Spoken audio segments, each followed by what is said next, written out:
Welcome back to A Moment in History. I'm Seth Udinsky. In this segment, let's go back to the late 1700s and examine one of the most important events in our nation's history.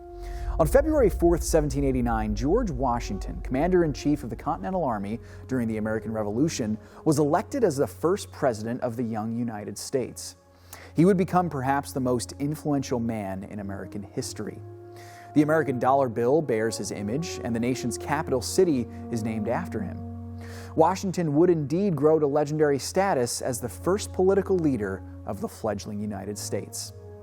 Born in 1733 and raised on a Virginia plantation, Washington was brought up as a military man, a characteristic that would define his life and legacy.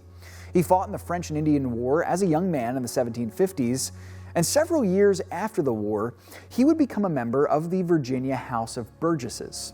Now, as other prominent colonists began to voice their displeasure with the Crown of England's rule over the colonies, Washington joined them. At the age of 43, Washington was named Commander-in-Chief of the Continental Army in July of 1775.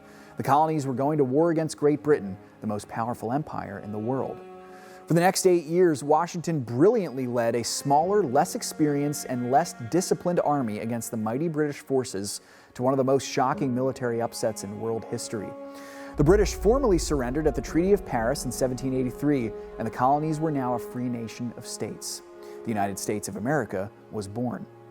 In February of 1789, Washington was unanimously chosen as the country's first president, receiving all 69 electoral votes. John Adams of Massachusetts was chosen as his vice president. George Washington would serve as U.S. president for 8 years, 2 terms, retiring voluntarily at the end of his second term.